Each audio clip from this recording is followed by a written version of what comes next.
Tuhan itu punya rencana atas hidup kita yang harus kita tuju, yang namanya itu tanah perjanjian.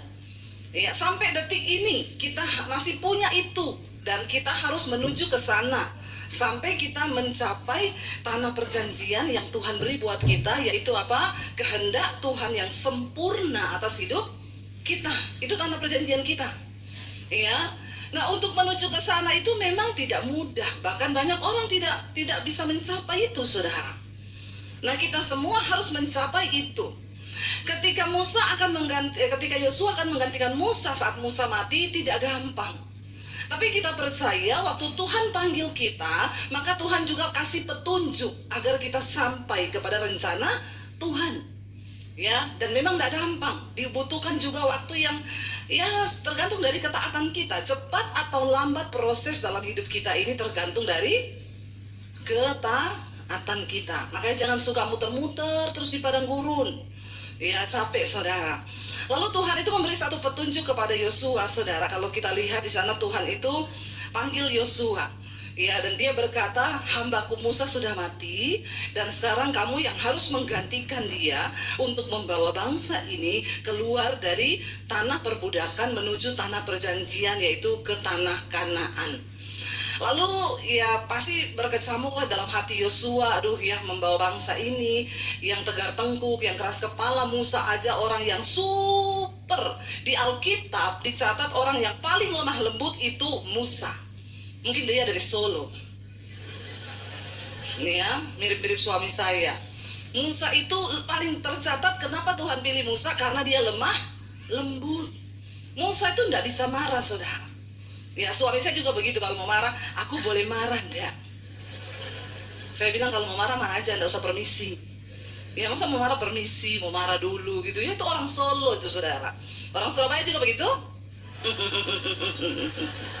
Insya Allah. Ya. Jadi Musa itu dipilih Tuhan karena dia sangat lemah lembut. Ya, dan sekali saja Musa marah, waktu dia pukul itu gunung batu. Ya, Tuhan itu ngomong, "Nggak usah kau pukul, arahkan tongkatmu sentuh ke gunung batu itu." Tapi karena Musa emosi dengan bangsa yang keras kepala batu ini, dia nggak mukul itu orang, Saudara. Kalau Musa orang Sulawesi, tongkat itu dia pukul di kepalanya bangsa Israel pasti. Tapi karena Musa orang Solo, dia taruh di gunung itu, dia pukul gunung, Saudara. Air tetap keluar. Tapi karena dia emosi hari itu, Tuhan bilang, kamu nggak bisa masuk tanah perjanjian, Saudara. Jadi Musa cuma sampai kalau Saudara pergi ke Jordania tuh, kita ada di Gunung Nebo, itu Gunung Musa. Dia cuma sampai di situ. Di bawah itu sudah tanah perjanjian, bisa dilihat mata. Tapi tidak boleh karena dia emosi, ya. Nah, Yosua ini melihat semua kejadian itu, lalu dia ini mau menggantikan Musa, membawa bangsa ini keluar. Iya, pasti berkecamuk di pikirannya, tapi Tuhan itu bilang begini. Hanya Tuhan bilang apa? Kuatkan dan teguhkanlah hatimu, dengan sungguh-sungguh bertindaklah hati-hati sesuai seluruh hukum yang telah diperintahkan kepadamu oleh hambaku Musa. Jangan menyimpang ke kanan atau ke kiri, supaya perjalananmu apa? Beruntung, ya, kemanapun engkau pergi. Jadi kalau kita mau beruntung dalam hidup ini, nggak usah tunggu pas Imlek. Ya, terus jangan nyapu loh, ya. Nanti kalau kamu nyapu di hari Imlek, nanti itu rezekinya ikut kesapu. Ya, kayak Tuhan tuh bodoh loh, ya. Musuh rezeki ikut kesapu. Rezeki itu nggak pernah tertukar. Amin. Nggak pernah bingung datangnya. Makanya ada yang WA saya, "Bu, saya tuh emosi. Saya kan buka toko. Sama tetangga saya disaingi, dia buka toko yang sama di sebelah saya, Bu. Jadi itu saya marah tiap hari." Saya bilang, "Bu, orang boleh niru tokomu, orang boleh niru usahamu, tapi berkat tidak bisa ditiru." Katakan, tepuk tangan buat Tuhan Yesus. Karena berkat itu tahu ke siapa dia akan pergi, dan malaikat tuh nggak pernah salah alamat. Amin. Ya, makanya hidup sesuai firman Tuhan. Alkitab bilang kalau orang hidup rukun bersama, kesanalah berkat Tuhan itu diperintahkan. Makanya jangan banyak berantem suami istri. Amin. Kalau banyak berantem tidak ada berkat. Ya, Tuhan udah mau kirim mobil nih, lagi berantem. Malaikat bilang, "Lagi berantem Tuhan." "Nggak jadi, kirim ke Bu Dewi aja." Maka dikirimlah ke rumah saya diberkati banyak. Karena saya sama suami jarang berantem, hampir nggak pernah berantem. Kalaupun berantem 5 menit cukup, amin. Coba lihat-lihatan yang suami istri. Tolong suami istri lihat-lihatan. Cepat sekarang perintah ini, perintah. Jangan lihat istri orang, lihat istrimu sendiri. Ya, coba lihat-lihatan bilang, sayang kita berantem 5 menit cukup ya, supaya hidup kita beruntung, amin. Nah, kau ribut terus dalam rumah tanggamu, bagaimana kau beruntung? Ya, tidak mungkin saudara, itu energi negatif yang ditarik saat kita ini berantem. Dosa itu membawa hidup kita ini terkutuk. Makanya Alkitab ini Tuhan bilang kepada Yosua, teguhkan dan kuatkan hatimu. Untuk apa? Aku mau menjadi pelaku firman. Aku tidak mau menyimpang ke kanan atau ke kiri. Kalau Tuhan bilang jangan marah-marah, ya jangan marah-marah. Tapi kalau bilang, tapi saya suka emosi, itu urusanmu, taklukkan dagingmu. Makanya Rasul Paulus bilang, aku melatih tubuhku dan menguasainya seluruhnya, supaya jangan sampai aku sudah memberitakan Injil, tapi aku ini ditolak. Ya, jangan ada alasan. Ya, untuk melakukan firman itu jangan ada alasan. Harus kuatkan dan teguhkan hati. Apapun yang terjadi, aku mau bertindak, berjalan sesuai dengan firman Tuhan. Ya, supaya hidupmu tuh berhasil dan beruntung. Tuhan bilang, kemanapun engkau pergi. Jadi bagi orang yang percaya dan hidup dalam ketaatan, tidak ada tempat sial. Amin. Kemanapun engkau pergi, berkat Tuhan akan mengikuti. Walaupun rumahmu tusuk. Ya, ada loh saudara, saya itu dulu mau beli rumah tusuk sate. Saya tanya sama orang, bang, ini saya bisa KPR nggak? Oh enggak bu, kenapa? Soalnya tusuk sate. Bang juga percaya nih tusuk sate ini? Bukan soal bang percaya bu, karena rumah begitu susah dijual. Kalau orang yang nggak bisa bayar, kita mau jual susah, karena itu tusuk sate. Kalau saya nggak apa-apa tusuk sate, ya saya tanya dulu satenya apa dulu nih. Kalau sate babi enak toh? Ya, saya beli rumah tusuk sate saudara. Akhirnya saya beli, kenapa? Harganya murah. Apalagi kalau ada setannya, itu paling bagus saudara ya. Udah tusuk sate, murah, ada setan lagi. Ya, makanya nggak laku-laku. Ya, itu yang saya beli. Saya mau tanya, apakah ketika saya tinggal di rumah itu berkat saya berkurang? No, semakin diberkati. Ya, apakah terus sial datang dalam hidup kita? Enggak. Karena berkat itu ngikuti orang, bukan ngikuti rumah, katakan. Jangan salah memikirkan ya, jangan salah memandang, supaya kita jangan jatuh ke dalam berhala yang akhirnya kita jadi berdosa sama Tuhan. Bukan soal tusuk satenya. Apakah hidupmu berkenan pada Tuhan? Apakah engkau bertindak sesuai dengan firman Tuhan? Itu yang menentukan hidupmu diberkati atau tidak. Ya, saya beli rumah tusuk sate, saya beli rumah ada setannya, kata satpamnya, itu ada setannya loh bu rumahnya. Siapa yang bilang? Kan saya satpam di sini, saya kalau lihat tuh sering ada penampakan. Oh nggak apa-apa pak, saya beli, nanti saya usir setannya pindah ke posmu. Satpamnya bilang, astagfirullah ibu.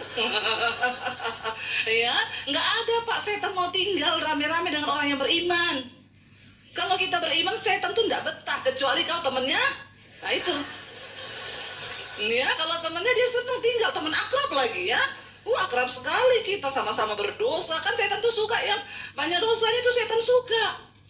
Makanya saya suka bingung juga kalau ada orang Kristen bisa lihat-lihat, bisa dengar suaranya setan, bisa lihat setan, sementara suara Tuhan tidak pernah dengar. Nah, jadi kalau ini hamba Tuhan atau hamba setan?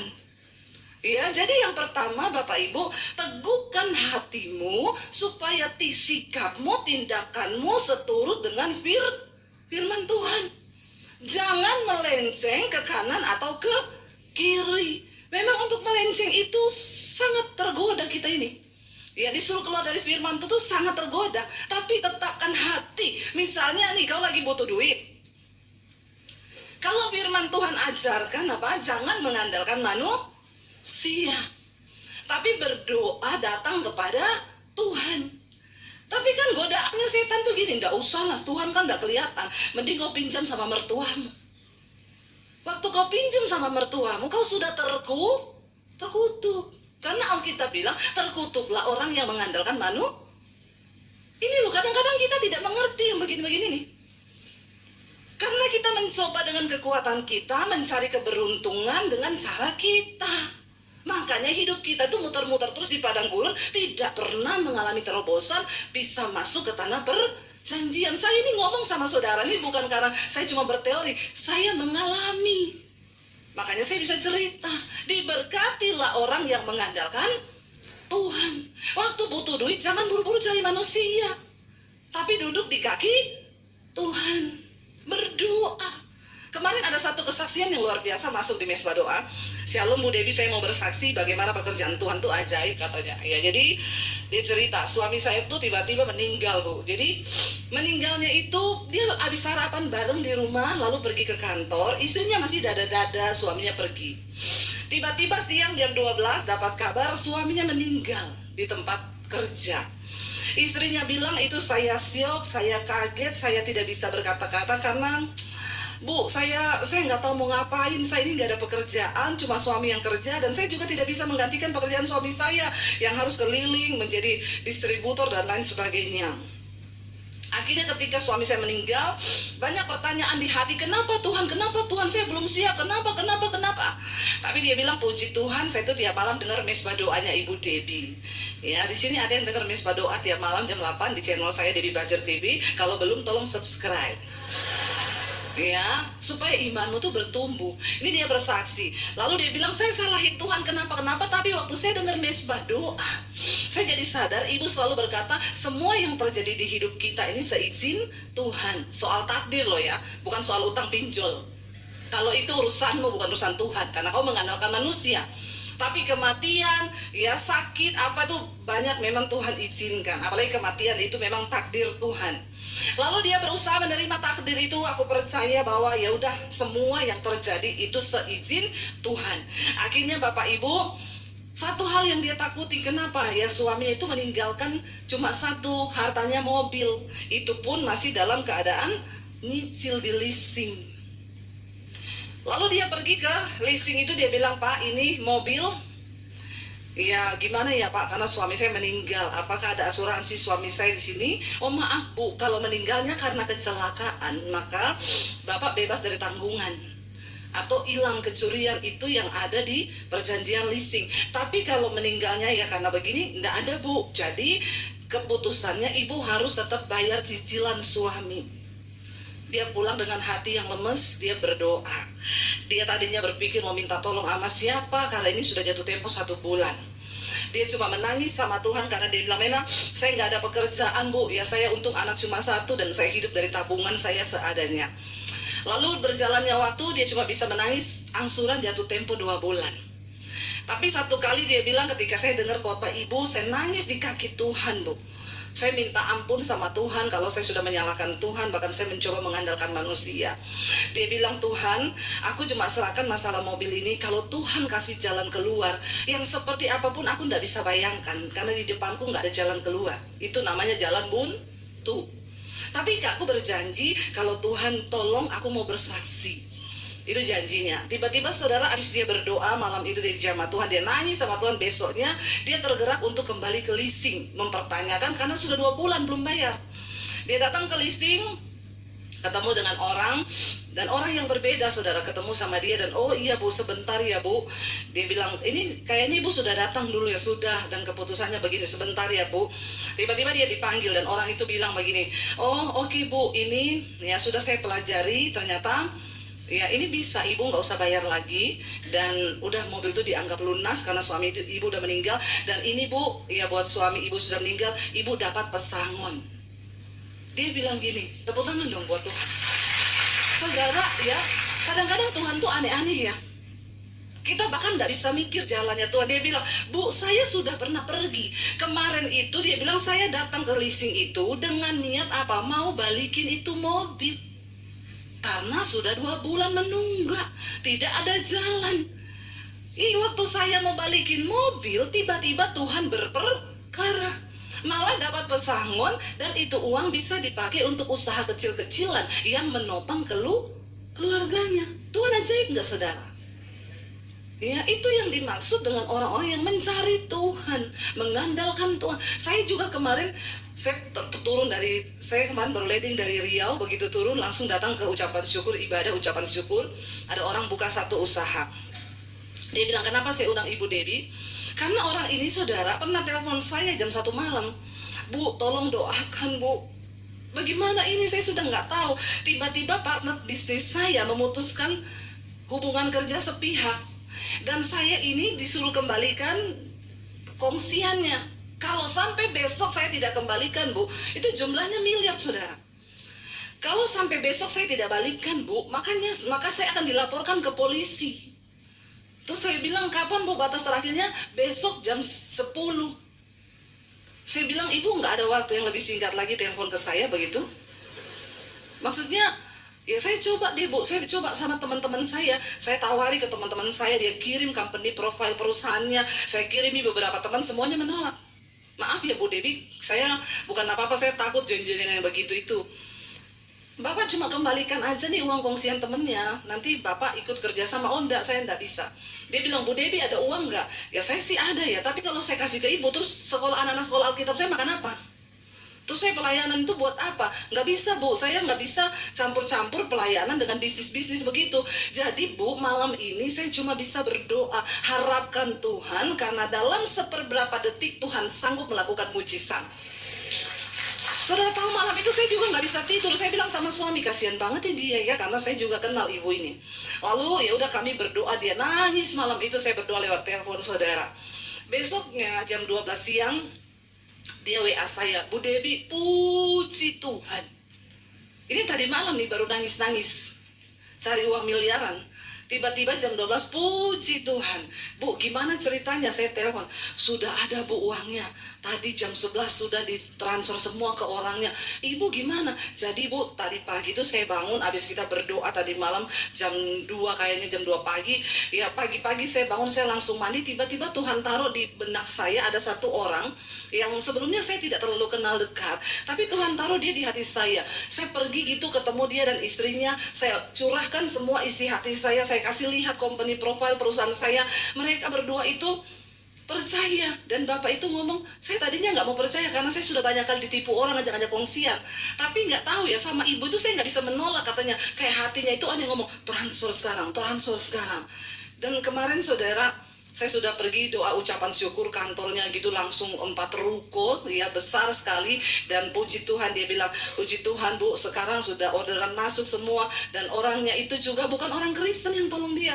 Kemarin ikut ibadah bersama, dia bilang, saya senang banget ketemu Ibu, karena saya juga sering nonton khotbahnya Ibu, padahal bukan Kristen, saudara. Tapi saya bilang di situ, saudara ya, kalau kita mau berjalan sesuai dengan firman Tuhan, cuma berapa detik loh itu, dari malam jam 2 dan besok pagi dan menjatuh tempo. Waktu Tuhan turut bekerja, engkau akan melihat Tuhan bikin usahamu berhasil dan beruntung. Ini kisah-kisah nyata yang saya saksikan, dan puji Tuhan, Tuhan izinkan saya bisa ketemu orang-orang ini dan melihat. Lalu di sana dikatakan, saudara, yang kedua, Tuhan bilang begini sama Yosua, jangan engkau lupa apa? Memperkatakan kitab Taurat ini. Dikatakan, jangan engkau lupa memperkatakan, tetapi renungkanlah itu siang dan malam, ya, supaya engkau bertindak hati-hati dengan segala yang tertulis di dalamnya. Sekali lagi kita diingatkan Tuhan untuk ayo, kalau perlu engkau catat firman itu di hatimu, perkatakan siang dan malam. Supaya apa? Supaya kalau kita renungkan, kita perkatakan, kita ini bertindak benar-benar hati-hati. Jangan gegabah, jangan ceroboh. Karena saya percaya berkat, kesuksesan, keberuntungan, keberhasilan itu buah dari taburan perkataan kita dan perbuatan kita, saudara. Kalau engkau memperkatakan firman, maka firman itu akan bekerja di dalam hidupmu. Karena Alkitab berkata, firman Tuhan itu seperti emas yang dimurnikan dalam peleburan dapur api. Dan Tuhan berkata, tidak ada satupun dari firman Tuhan itu yang gagal, dan dia akan melaksanakan apa yang disuruhkan Tuhan kepada firman itu. Hanya kita ini nggak layak atau tidak untuk menerima semua janji Tuhan itu. Makanya hari ini ayo rajin-rajin memperkatakan firman Tuhan.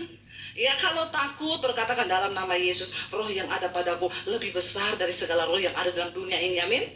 Waktu saudara mau marah, berkatakan jangan marah, karena firman Tuhan berkata amarah itu mengerjakan sesuatu yang tidak berkenan kepada Tuhan, amin. Jadi kita nggak jadi orang yang meledak-ledak, kepahitan, emosi, akhirnya berantem sama keluarga, ndak omongan, karena kita dikuasai oleh marah. Supaya kita bertindak hati-hati. Coba saudara hafalin satu ayat setiap hari. Saya yakin hidupmu pasti berubah. Amin. Hafalkan firman Tuhan itu. Lalu kita melihat di sini. Sebenarnya yang seperti apa yang disampaikan perintah itu kepada kita? Buka Ulangan 30 ayat yang ke-11 ya. Sampai 16. Ulangan 30 ayat 11 sampai ayat 16 kita baca. Ya, jangan bilang susah ya, melakukan perintah itu susah, melakukan firman itu susah ya, kita baca. 1, 2, 3.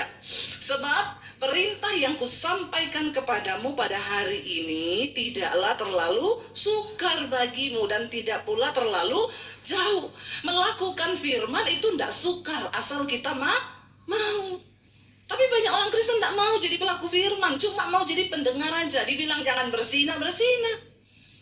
Ya, dibilang jangan merokok, dibilang jangan kepahitan. Terus ngapain engkau berkata kau Kristen kalau kau tidak dengar-dengaran dengan firman Tuhan? Sebab dikatakan perintah itu yang kusampaikan kepadamu pada hari ini tidak terlalu sukar. Dan apa di sana dikatakan? Juga tidak pula terlalu jauh. Tidak di langit tempatnya, baca bersama. Ya, tidak di langit tempatnya, sehingga engkau berkata, siapakah yang akan naik ke langit untuk mengambilnya bagi kita dan memperdengarkannya kepada kita, supaya kita melakukannya. Firman itu bukan di langit, saudara. Firman itu hari ini ada bersama-sama dengan kita, yaitu Alkitab yang menjadi firman Tuhan. Tuhan gak suruh sesuatu yang gak ada. Ada, dikatakan firman itu ada. Dia bukan di langit sehingga engkau berkata siapa yang bisa ambilkan kita itu dari langit. Lalu dikatakan juga di sana apa? Juga tidak di seberang laut tempatnya, sehingga engkau berkata siapa yang akan menyeberang ke seberang laut untuk mengambilnya bagi kita dan memperdengarkannya kepada kita supaya kita melakukannya. Baca bersama 1, 2, 3. Tetapi firman ini apa?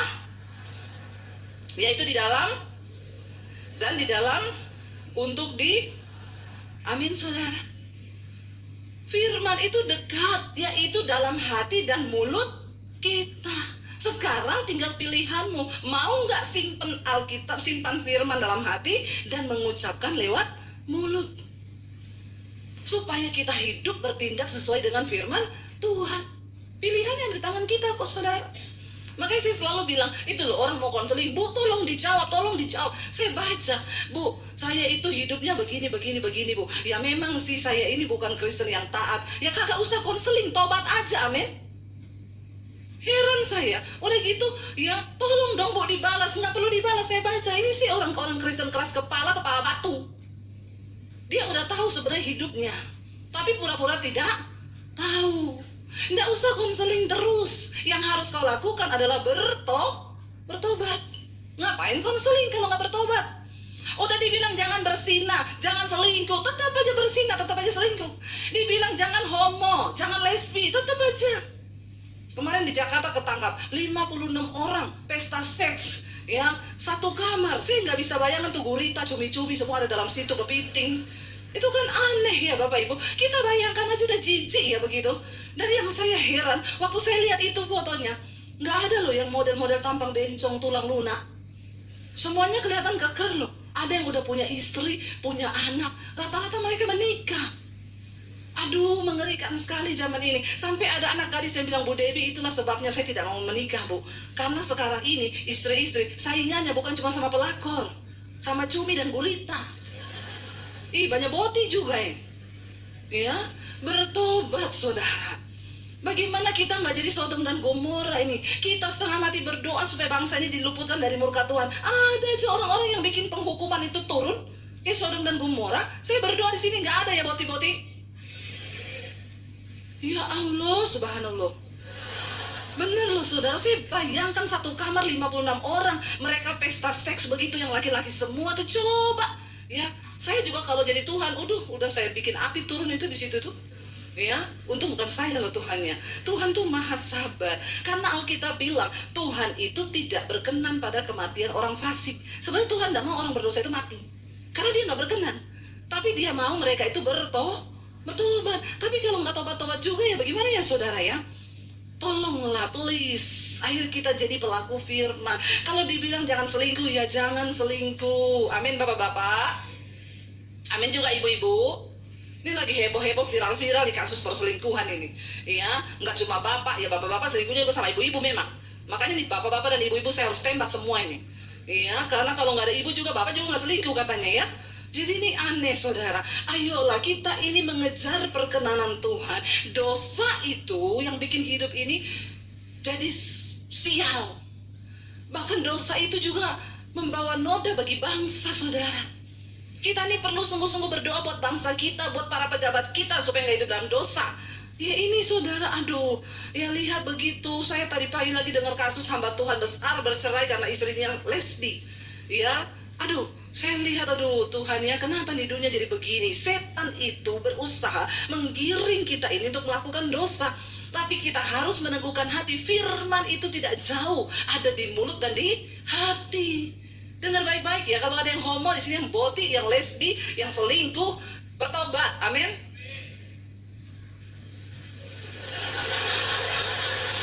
Yang amin satu tuh ini mantap ya, ambil sepeda di bawah ya.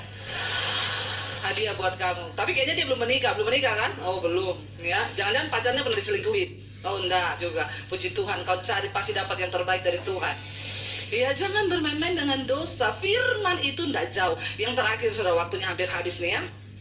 Bagaimana supaya kita baca dulu ayat yang berikutnya tadi. Ingat ya, lanjutannya, firman ini sangat dekat kepadamu. Karena pada hari ini firman Tuhan berkata apa? Ingatlah aku memperhadapkan kepadamu pada hari ini kehidupan dan keberuntungan, kematian dan kecelakaan.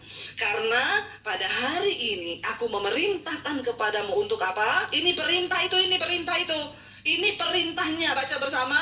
Karena pada hari ini aku memerintahkan kepadamu untuk apa? Mengasihi Tuhan Allahmu dengan hidup menurut jalan yang ditunjukkannya dan berpegang pada perintah dan ketetapan dan peraturannya supaya apa? Amin saudara. Ya jelas sekali supaya engkau hidup dan bertambah banyak dan diberkati oleh Tuhan Allahmu di negeri kemana engkau masuk untuk mendudukinya. Firman Tuhan itu tidak pernah berubah. Kalau ini diucapkan buat bangsa Israel ribuan tahun yang lalu, itu pun juga berlaku buat kita hari ini saudara. Yang terakhir, bagaimana supaya kita ini berhasil dan beruntung dalam hidup kita? Baca bersama yuk Amsal pasal 28 ayat 13 dan ayat 14.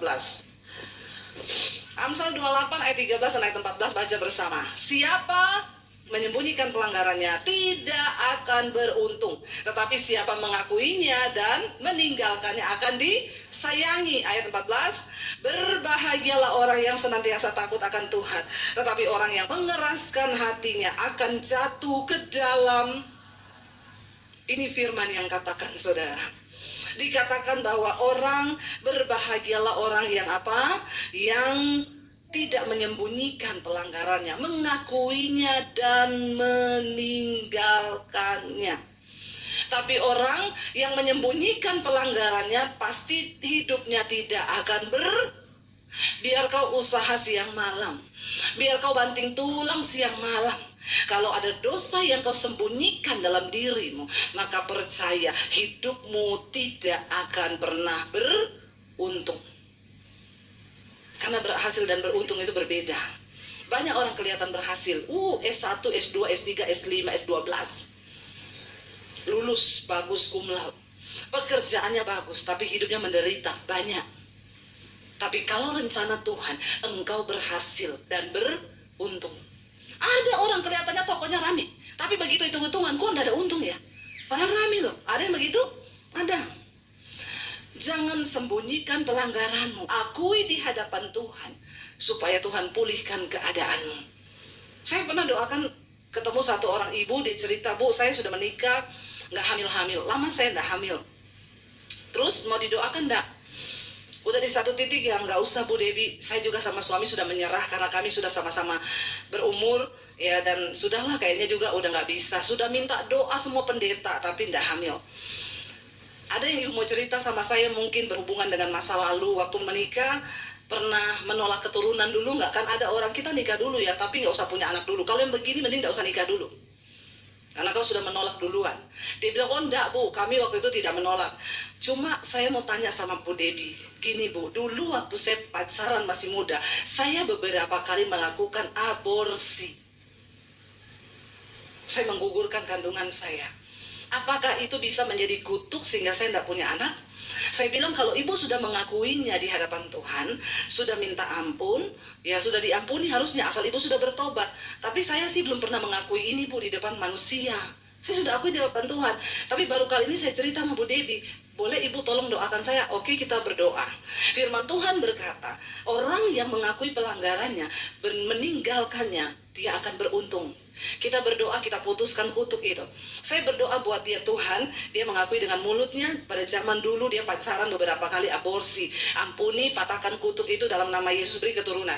Saya kaget saudara, berapa bulan kemudian dia WA saya, Bu, saya hamil. Kok nggak ada yang wow ya? Ya, wow saudara. Cuma semudah itu, ternyata harus diakui. Ada dosa-dosa masa lalu yang itu diikat iblis, saudara. Waktu kau mengakui itu, engkau melepaskan sesuatu, dia terlepas di bumi dan di sorga. Sebab apa yang kau ikat di dunia terikat di bumi dan di sorga. Apa yang kau lepaskan di bumi terikat di bumi dan di sorga. Ayo, tinggalkan dosa, jangan sembunyikan pelanggaran. Ya, hari ini yang masih sembunyi-sembunyi seperti pendosa nih, ya, tatap mata saya. Cepat mengaku, ya, mengaku sama Tuhan nomor satu. Ya, yang kedua, kalau kau punya pembimbing rohani atau siapa, minta didoakan. Ya, kalau ya sebenarnya sih aku sama istri ya, tapi baru nanti ribut ibu kami ya. Yang ada saya bukan mati karena waktu Tuhan, tapi mati karena waktu istri nih ya. Ya, tapi seperti yang pernah saya saksikan saudara, ada seorang pejabat yang divonis dokter tinggal 6 bulan hidupnya, lalu dia ketakutan mau mati. Lalu dia berdoa, Tuhan, aku mau bertobat, kasih aku kesempatan hidup, aku mau bertobat, aku harus mulai dari mana, karena dosaku itu banyak. Jadi dia bilang, saya dengar Tuhan ngomong audible Bu di telinga saya, kalau kamu mau dipulihkan, disembuhkan, dan mau, ya Tuhan berkenan, cuma satu, akui dosamu kepada istrimu. Wah, di situ dia seperti disambar halilintar, karena simpenannya banyak, dosanya banyak. Tapi dia bilang begini, saya nggak ngaku mati, ngaku juga. Jadi sama-sama mati. Ya udahlah, sama-sama mati, ya ngaku aja. Dia panggil istri, dia kumpulin keluarga besar. Dia bilang umur saya tinggal 6 bulan. Saya mau membereskan hidup saya. Saya tuh banyak dosa, saya punya simpenan, saya begini. Dia cerita semua. Dia ajak istrinya keliling kota. Di situ ada satu perempuan, di sini satu, di situ satu, di situ satu, di situ satu. Banyak saudara. Banyak. Dia sampai istrinya bilang, saya nggak sangka dia itu. Ya. Tapi waktu dia mengaku dosa saudara, ya, memang heboh semuanya. Istrinya pun heboh. Ya, memang kejujuran itu menyakitkan. Tapi lebih baik daripada kau terkungkung, karena iblis itu licik. Dia ingin mencengkeram engkau dalam dosa. Waktu dia mulai pengakuan, hidupnya damai, hatinya damai. Dia mulai nonton khotbah-khotbah, dengerin khotbah saya di YouTube, hatinya dipulihkan. 6 bulan lewat enggak mati. Ya, 1 tahun enggak mati, 2 tahun enggak mati, sampai sekarang enggak mati-mati. Ya, justru Tuhan sembuhkan dia. Sekarang hidupnya berdampak, dia bikin persekutuan doa, dia undang semua teman-temannya, saudara. Bahkan saya sering diundang khotbah di situ. Inilah hidup. Dan Alkitab tuh enggak pernah bohong. Siapa menyembunyikan pelanggarannya, tidak akan beruntung hidupmu. Sekalipun kau kerja siang malam banting tulang, kepala jadi kaki, kaki jadi kepala. Rempong gak orang hidup begitu? Rempong saudara. Tapi kalau kau mau hari ini bertobat, anak-anak muda jangan simpen dosa. Saya selalu bilang, jauhi itu dunia-dunia malam, dugem-dugem itu dunia gemetar. Ya janganlah ya. Ayo kita datang pada Tuhan, berlutut kepada Tuhan, memberi hidup yang penuh ya di dalam kekudusan dan bilang, ini hidupku Tuhan, aku mau bertobat supaya aku mengalami rancangan keberhasilan dan beruntung, berhasil dan beruntung. Saya berdoa semua jemaat yang hadir hari ini mengalami rancangan keberhasilan dan keberuntungan. Tepuk tangan buat Tuhan.